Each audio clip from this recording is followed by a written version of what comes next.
প্রথম যে কাজটি করতে হবে ছেলে মেয়ে মানুষ করার ক্ষেত্রে, সত্যিকার মুসলিম করে যদি মানুষ করতে হয়, সেটা হচ্ছে ছেলে মেয়ে কচি কাঁচা ছোট বাচ্চাকে যখন থেকে মুখ ফুটবে আল্লাহ সম্পর্কে জ্ঞান দান করেন। আল্লাহ কে, আল্লাহ সম্পর্কে জ্ঞান দেন। কোরআনের আলোকে, রসুলের হাদিসের আলোকে আল্লাহ সম্পর্কে জ্ঞান দেন। আল্লাহর তৌহিদ কি জিনিস, আল্লাহ এক ও একক।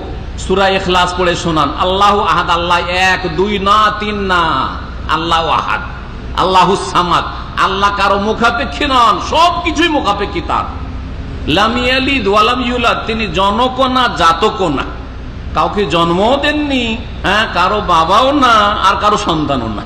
লাম ইয়ালিদ ওয়া লাম ইউলাদ ওয়া লাম ইয়াকুল লাহু কুফুয়ান আহাদ, আর তার সমতুল্য সমকক্ষ কোনো কিছু নেই, কেউ নেই। এইরকম তৌহিদের জ্ঞানগুলি দেন। তৌহিদ রুবুবিয়ত, তৌহিদে উলুহিয়ত, তৌহিদুল আসমা ওয়াস সিফাত, তৌহিদের জ্ঞান আপনাকে তাহলে আগে শিখতে হবে। আল্লাহর কাজে তৌহিদ, আল্লাহর ইবাদতে তৌহিদ, আল্লাহর নাম গুণাবলীতে তৌহিদ, এই তৌহিদের জ্ঞানটা দেবেন।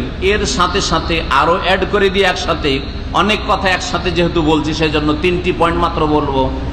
আল্লাহ আর তৌহিদের সাথে আল্লাহ যারা তৌহিদ পালন করে আল্লাহর বান্দার মধ্য থেকে, তাদের জন্য আল্লাহ রাব্বুল আলামিন নিয়ামত প্রস্তুত রেখেছেন, অসংখ্য নিয়ামত। এই নিয়ামত সম্পর্কে ছেলে মেয়েদেরকে জ্ঞান দেন। আর সবচেয়ে বড় নিয়ামত হচ্ছে জান্নাত। তার ছেলে মেয়েকে কচি কাচাকে জান্নাতের কথা শিখান। জান্নাত কি জিনিস? এটা ছেলে মাকে বাপকে এক গ্লাস পানি দিল, ছোট বাচ্চা, বলেন যে তুমি এটা দিয়ে জান্নাত পাবে, এই যে জান্নাতটা ওখানে শিখলো। একটা ছেলে পট করে দেখছেন যে মাকে গাল দিয়ে দিল, দেখছেন আপনার সামনে, বা আপনাকে গাল দিয়ে দিল, অথবা বেয়াদবি করলো, দুষ্টামি করছে, পড়ে না, কোরআন পড়তে বলছেন, পড়তে বসতে বলছেন, লেখাপড়া করে না, বলেন যে দেখো এরকম দুষ্টামি করলে কি আছে জানো, আল্লাহ কিন্তু জাহান্নাম তৈরি রেখেছে। এইভাবে কচি কাচাকে যখন জান্নাত জাহান্নামটা ওই 1 বছর 2 বছর 3 বছর বয়সে মগজে ঢুকিয়ে দেবেন, জীবনে আর জান্নাত জাহান্নাম বের হবে না মগজ থেকে। ঈমান বসে গেছে, তাকে কেউ আর নাস্তিক তৈরি করতে পারবে না, তাকে কেউ কাফের আর মুশরিক তৈরি করতে পারবে না, তাকে কেউ ধর্ম নিরপেক্ষ তৈরি করতে পারবে না, বোঝা গেছে, সেকুলার বানাইতে পারবে না, বরং সে সত্যিকার মুসলিম তৈরি হবে। আল্লাহ সম্পর্কে, আল্লাহর তৌহিদ সম্পর্কে, আল্লাহর জাত সিফাত সম্পর্কে, এবং আল্লাহ পাকের নিয়ামত আর সাজা শাস্তি সম্পর্কে। দুনিয়াতে আল্লাহর সাজা শাস্তি আছে অন্যায় করলে, আখিরাতে আযাব শাস্তি আছে, কবরের জীবনে আযাব শাস্তি আছে, বিচার হবে, একদিন হিসাব হবে ইত্যাদি। ভাই বোনে ঝগড়া করছে, এরকম যদি ঝগড়া মারামারি করো, কিয়ামতের দিন বিচার হবে, আর তোমার নেকিগুলি কেটে তোমার ভাইকে দিয়ে দিবে, বোনকে দিয়ে দিবে। কচি কাচাদেরকে এগুলো শিখান। এটা হচ্ছে 1 নম্বর কাজ, যা খুব সংক্ষেপে বললাম। নবী মুহাম্মদ রাসূলুল্লাহ সাল্লাল্লাহু আলাইহি সাল্লাম তার সাহাবায়ে কেরামগণ ছেলে মেয়েদের এইভাবে প্রতিপালন করেছেন, এইভাবেই প্রতিপালন করেছেন। ছোট ছোট বাচ্চাদেরকে আল্লাহর দ্বীন সম্পর্কে শিখিয়েছেন। হালাল হারাম শিখান, এটা হালাল এটা হারাম। মিথ্যা কথা বললো, বললেন যে এটা হারাম, জাহান্নামে যেতে হবে। সত্য কথা যদি বলে, ভালো কাজ করে, উৎসাহিত করবেন, জান্নাত পাওয়া যাবে। অনেক বাচ্চারা দুষ্টামি করে আপনার মিথ্যা কথা বলে, অথবা কোনো সময় ধোকা দেয় বা কিছু করে, বলেন যে এইরকম করলে আল্লাহ জাহান্নাম রেখেছে, এরকম করলে আল্লাহ পাক ধরে নেবেন, আল্লাহ পাক হিসাব নেবেন, আল্লাহ পাকের কঠোর শাস্তি রয়েছে। এটা একটা জিনিস। দ্বিতীয় যে বিষয়টি, যেটা ছেলে মেয়েদের প্রতিপালন ক্ষেত্রে অত্যন্ত জরুরি, সেটা হচ্ছে যে আপনি ছেলে মেয়ে পাওয়ার আগে থেকেই নেক সন্তানের জন্য দোয়া করবে আল্লাহর কাছে, রবের কাছে দোয়া করতে হবে। কারণ দোয়া মুমিনের একটা বড় শক্তিশালী অস্ত্র। যে অস্ত্র যেমন আমার কাছেও আছে, আপনাদের কাছেও আছে, সমান সমান আছে। আপনারও দোয়া, আমারও দোয়া, সবার কাছে ওই অস্ত্র আছে। গরিবের কাছে আছে, আমিরের কাছে আছে, সবার কাছে আছে। দোয়া করেন ছেলে মেয়েদের জন্য। ছেলে মেয়ে হওয়ার আগে থেকে দোয়া করেন, বিয়ে করার আগে থেকে দোয়া করেন, বিয়ে করার পর দোয়া করেন, ছেলে মেয়ে হয়ে যাওয়ার পরে দোয়া করেন, ছেলে মেয়ে বড় হয়ে যাচ্ছে তাও দোয়া করতে থাকেন। এই ক্ষেত্রে নবীদের ইতিহাস তুলে ধরুন, নবীরা কি করেছেন। ইব্রাহিম আলাইহিস সালাম ছেলে সন্তানের জন্য দোয়া করেছেন না করেন নাই? শুধু সন্তান চেয়েছেন না নেক সন্তান চেয়েছেন? কি বলেছেন? রব্বে হাবলি মিনাস সালেহিন, আল্লাহ আমাকে নেক সন্তান দান করো। কি দান করো? নেক সন্তান দান করো। ফাবাশশারনাহু বিগুলামিন হালিম, আল্লাহ বলছেন তখন তাকে ধৈর্যশীল বালকের সন্তানের সুসংবাদ দিলাম। ইসমাইলকে দান করলেন, নবীর ছেলে নবী হইলেন। দোয়া ইব্রাহিম আলাইহিস সালাম খলিলুল্লাহ, তিনিও নেক সন্তানের জন্য দোয়া করেছেন। কোরআনী দোয়া এগুলো আছে। জাকারিয়া আলাইহিস সালাম নেক সন্তানের যে দোয়া করেছেন না করেননি? এখনো ছেলে মেয়ে হয় না, তখন দোয়া করছেন। স্ত্রী আছে, বুড়িয়ে গেছে, কিন্তু ছেলে মেয়ে হয় না, দোয়া করেছেন না করেন নাই? রব্বে হাবলি মিন লাদুনকা যুররিয়াতান তাইয়্যিবা ইন্নাকা সামিউদ দুআ, দোয়া করেছেন না করেন নাই? দোয়া করেছেন, দোয়া করবেন। মুমিনদের দোয়া সূরা ফুরকানে যে কোনো মুসলিমকে আল্লাহ শিখিয়েছেন, যারা রহমানের বান্দা তারা দোয়া করবে কি?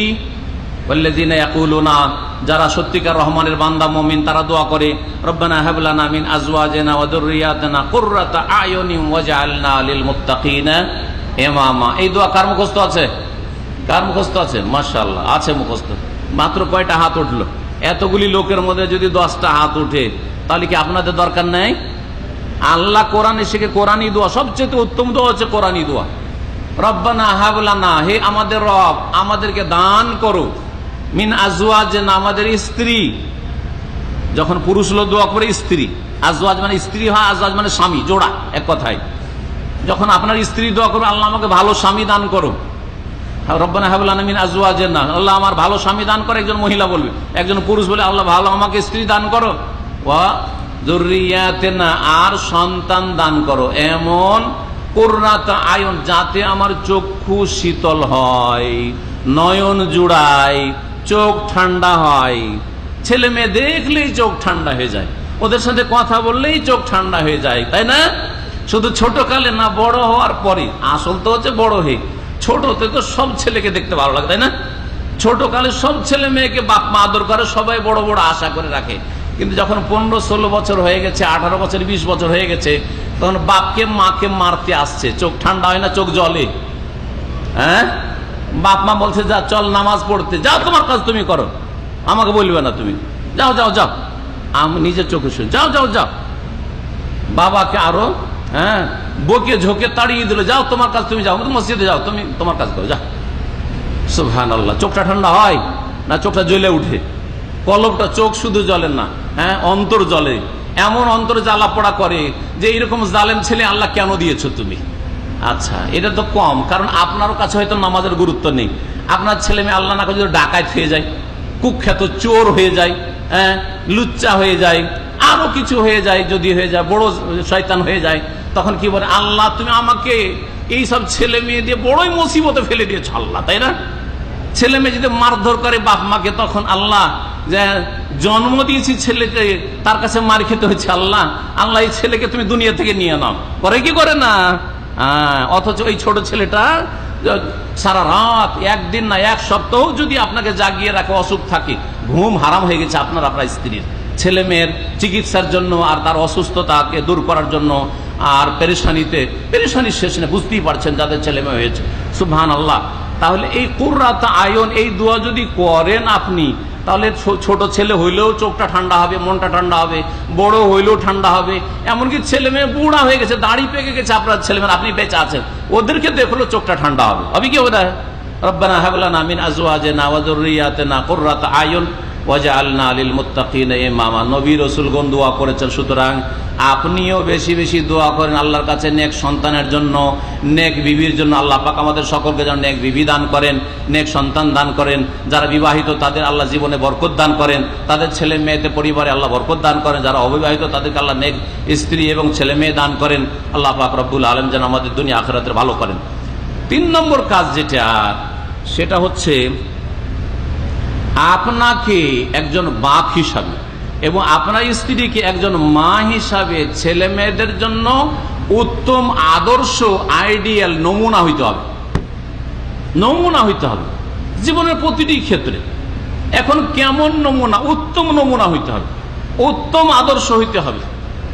আপনি যদি খারাপ আদর্শ হন, আপনি নামাজ পড়তে যান না, ফজরের সময় শুয়ে থাকছেন, আপনার ছেলে মেয়ে তো দেখছে যে আমার বাপ বয়স 40 আর তারপরে ফজরে ঘুমিয়ে থাকছে, আর তারপরে আপনার বয়স যখন 50, আপনার ছেলে মেয়ের বয়স তখন হয়তো 15 বা 20 ধরেন, 20 বছর 15 বছরের ছেলেকে যদি বলেন চল ফজরে নামাজ পড়তে চল, তো ওই ছেলে আপনার কাছ থেকে কি শিখবে বলেন তো দেখি? যে আব্বা বলতে লজ্জা লাগে না? আপনার বয়স যখন 40 তখন আপনি ঘুমিয়ে থাকতেন, আর আমার বয়স এখন 15 হয়নি, আর আমাকে নামাজ করছেন আপনি। আপনার মতো 40 হইতে দেন, তারপরে বলিয়েন, বলবে কি বলবে না? তাহলে আপনি তো উত্তম আদর্শ না ছেলে মেয়েদের কাছে। হ্যাঁ, আপনি দুপুরবেলা শুয়ে থাকছেন, আসরে শুয়ে থাকছেন, আপনি নামাজের সময় আপনি খেলা দেখছেন, আপনি নামাজের সময় টিভি দেখছেন, আপনি নামাজের সময় নামাজে গেলেন না, আজ চল নামাজ পড়তে চল, মাঝে মধ্যে বলে তো আমার বাপও তো নামাজ ছাড়ে, আমার বাপও তো জামাতে নামাজ পড়ে, তো আমি কেন জামাতে যাব? কি শিখবি আপনার কাছ থেকে? এইরকম বহু ক্ষেত্রে শুধু নামাজের বিষয়টা না, স্বামী স্ত্রীতে ঝগড়া, ছেলে মেয়ে ছোট কাল থেকে টেপের মতো কিন্তু রেকর্ড করে ফেলছে, টেপ রেকর্ডারের মতো রেকর্ড করে ফেলেছে। আমার মা বাপ আমাদের সামনে শুধু ঝগড়া করে। কি শিখলো আপনার কাছ থেকে? ওই 5 বছর 6 বছর 7 বছরের ছেলেরা এগুলোই শিখেছে। বাপ মা মারামারি করতো, আমার বাপ আমার মাকে মারতো, আমার মা আমার বাপকে গাল দিত খুব খারাপ খারাপ ভাষা দিয়ে, এগুলোই শিখেছে। যার ফলে বড় হওয়ার পরে আপনার মেয়ে তখন পরের ঘরে গিয়ে স্বামীকে গাল দিতে শিখেছে, আমার মাকে গাল দিতে দেখেছি, আমার বাপকে দিত, আমিও শিখেছি। আর আপনার ছেলেও শিখেছে যে বিয়ে করে নিয়ে আসলে খুব মারধর করতে, কেন আমার বাপ খুব মারতো আমার মাকে, সুতরাং আমাকেও মার দিতে হবে, একটু বাঁকা হইলে স্ত্রীকে না মারলে সোজা হবে না, ঠিক না? এগুলো শিখাচ্ছেন আপনি, এগুলো শিখাচ্ছেন আপনি ছেলে মেয়েকে। আপনাকে উত্তম আদর্শ হইতে আপনার ছেলে মেয়ে জীবনের প্রতিটি ক্ষেত্রে, ব্যক্তি জীবনে, ইবাদত বন্দেগীর ক্ষেত্রে, পারিবারিক জীবনে, সামাজিক জীবনে, অর্থনীতিতে হালাল রুজি হালাল বেছে খাচ্ছেন আপনি। আপনার ছেলে মেয়েরা যাতে করে জানে যে আপনি হালাল খান, হারাম খান না। নবী মোহাম্মদ রাসূলুল্লাহ সাল্লাল্লাহু আলাইহি ওয়াসাল্লাম হাসান হোসেন ছোট বাচ্চা হাসান অথবা হোসেন, হাসান রাদিয়াল্লাহু হয়তো মাত্র 2 বছর বয়স, হয়তো এই 2 বছর বাচ্চা একটা খেজুর পড়ে পেয়েছে, কুড়িয়ে মুখে দিয়েছে। সহিহ বুখারীতে হাদিস আছে।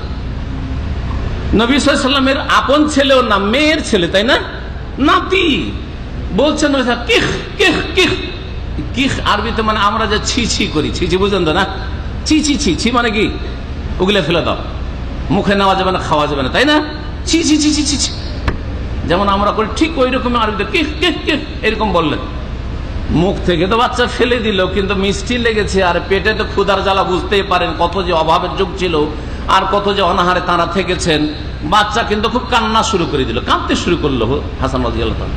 সাহাবীরা বললেন, ইয়া রাসূলুল্লাহ, বাচ্চাটা একটা খেজুর পড়ে পেয়েছিল, আর খেজুরটা মুখে দিয়েছে, খাচ্ছিল, আপনি কিক কিক করে ছিছি করে ওকে ফেলাই দিলেন, আর ছেলেটা কাঁদতে লাগলো, বড় মায়া লাগলো, আপনি এটা কেন করলেন এটা? নবী করিম সাল্লাল্লাহু আলাইহি ওয়াসাল্লাম বলছেন যে দেখো, ইন্না আলো মুহাম্মাদিন, আমি এবং আমার এই পরিবার, আমার মেয়ের সন্তানী হাসান হোসেন, এরা হচ্ছে আলে মোহাম্মদ, মানে মোহাম্মদের সাল্লাল্লাহু আলাইহি সাল্লামের বংশধর, আলে বাইত। আলে বাইত বুঝেন তো, নবী বংশ। ওয়া ইন্না লা তাহিল্লু লানা সাদাকাতু, আর নবী পরিবারের জন্য যাকাত সাদকা হালাল নয়। ওয়া আখশা আন তাকুনা হাযিহি মিনাস সাদাকা, আর আমি ভয় করলাম যে কি জানি এই খেজুরটা যদি যাকাতের খেজুর, সাদকার খেজুর হয়ে যায়, আমার এই নাতিটা হারাম খেয়ে মরবে, অথচ 2 বছরের বাচ্চা। এই ছেলে কি শিখলো ছোট থেকে, কচি বাচ্চা, যে আমাকে হারাম খাওয়া চলবে না, আমার নানা শিখিয়েছেন, ঠিক কিনা?